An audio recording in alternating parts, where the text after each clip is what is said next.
Good evening. We present the news summary. The group of Mauritians who was working at the two Constance hotels since June left the country this morning. The 81 workers were here to assist the Constance Ephelia Resort at Port-Launay and Le Meria Hotel on Praslin with operations to welcome guests as COVID-19 restrictions eased. The Ephelia Resort has been able to recruit 86 Seychellois during that time.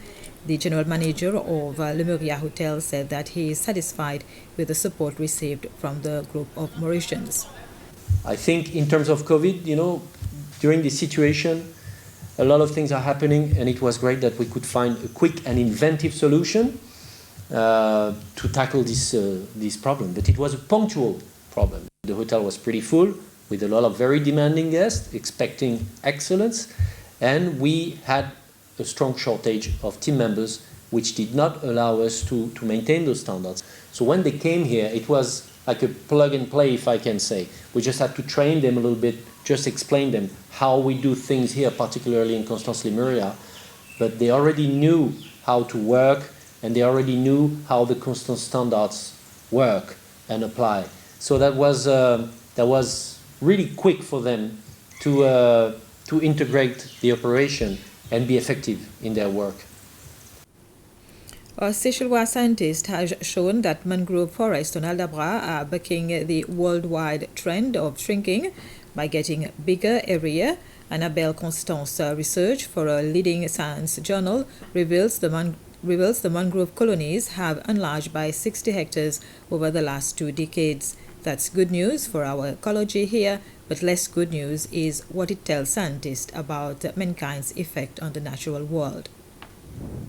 Imagine an expansive mangrove the size of 50 football pitches, an area larger than the district of Grand-Anse-Praslin.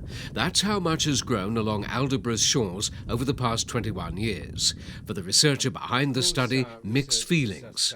I was quite happy because it showed really that all the efforts that we have been placing in conservation on a local scale, it is actually working.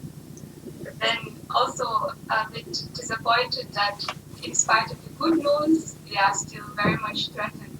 Annabelle's paper, published in the prestigious Elsevier Science Journal, used satellite images to calculate that 60 hectares of mangrove has flourished, growing 0.25% of its total area every year. It matters because Aldabra is an example of how it would look like in the absence of human stresses. So there we can see a clear example of the extent of mangroves and their changes in relation to the natural habitat. The paper also shows that mangrove thrives best when it isn't battered by wave action, and that highlights how rising sea levels adversely affect the planet. We need mangrove, it captures carbon and protects coasts. On a local level, I hope it becomes some form of currency with which to push our agenda to highlight the threats that the small islands face against climate change. Annabelle, who's from Maccabee and is currently researching a PhD in Zurich, Switzerland, hopes her findings will help planners decide first and foremost where to target their efforts to restore more mangrove, as it plays such an essential role in nature. Young children now has the opportunity to learn more about sooty terns found on Bird Island. That's through a new book that was launched this week. The book, Soutina's Story, is for children aged 8 to 12 years and has been written by a British bird expert, Chris Fear. In Soutina's Story, Chris follows the life of a sooty tern through the experience of a female sooty tern, Soutina, starting from the day she hatched until she became an adult. The book is aimed at sensitizing people on the challenges faced by bird colonies. The author says the book follows a previous one for adults entitled Orange Omelets and Ski Wanderers. Climate change, in particular the increase in temperature of the sea surface, the sooty tern colony on Bird Island abuts the top of the beach, and we're seeing erosion every now and then on the island, and several other islands in Seychelles are also suffering from erosion. And also sooty terns they rely on tuna to drive small fish up to the surface and out of the surface, and the sooty terns feed at the surface or even catch fish in the air. So they're reliant on tuna, and there is a huge tuna fishery in Seychelles, a very important part of the economy, but if it's overdone, then birds like sooty terns that depend on tuna could find life very, very hard and find food short. So there's a complex of issues that sooty terns face, and the school children now are going to be the custodians of what happens in the future, and they need to know about the problems.